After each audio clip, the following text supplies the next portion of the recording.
How is popular culture, the study of popular culture, being integrated within the established curriculum?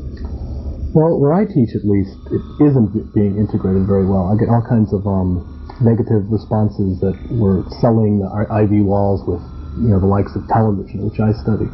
However, there's a sense of real energy with students. I mean, it's like a professor's dream when I walk into a classroom, and everyone has already done all the reading. I mean, if I go into a class and start singing the theme song from the Brady Bunch, everyone can instantly sing along. They know all the episodes that have ever aired on it. They know the theme song. They can sing along with that.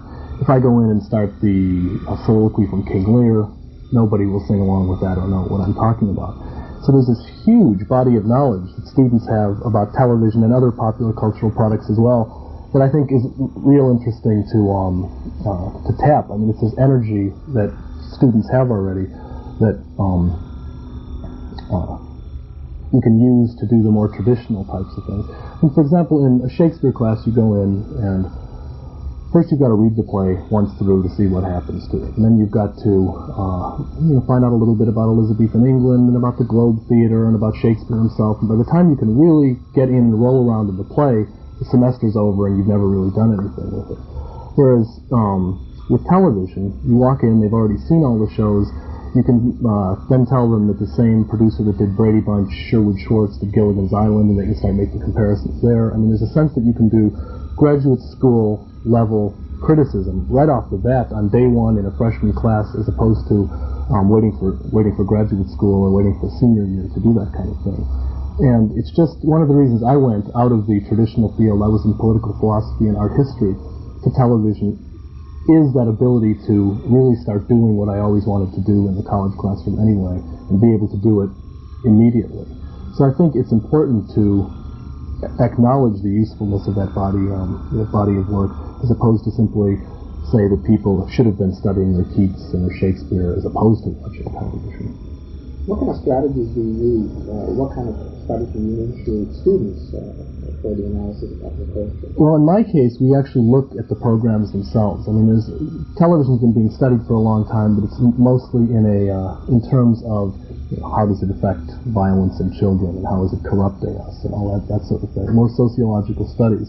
We actually watch television. I mean, in my class, we watch entire episodes of Howdy Doody and The Andy Griffith Show and Charlie's Angels, from start to finish, as though they mattered, and look at them, as we'd be looking at a poem or a painting.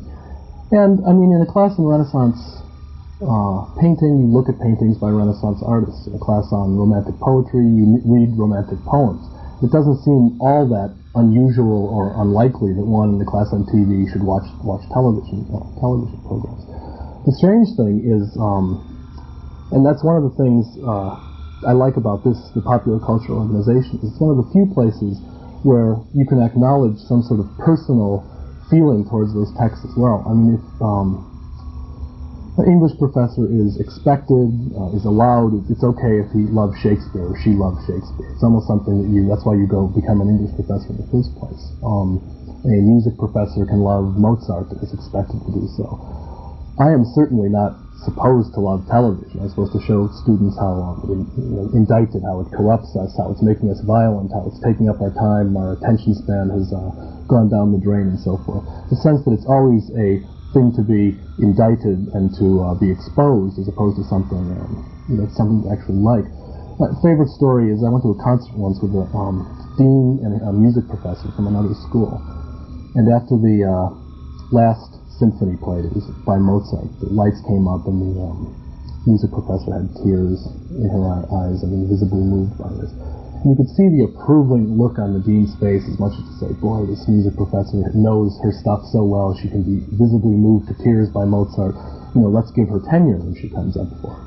Now, if I went into my dean, December 28th and said, boy, when Frosty the Snowman melted, it just put me away, he would think I was nuts. I mean, there would be this sense that this is college. You're not supposed to be being influenced by these melodramatic presentations. I don't think popular culture should be taught instead of the classics. I mean, I wake up every morning glad to be in a world with a Jane Austen or Virginia Woolf or Michelangelo or Beethoven and so forth.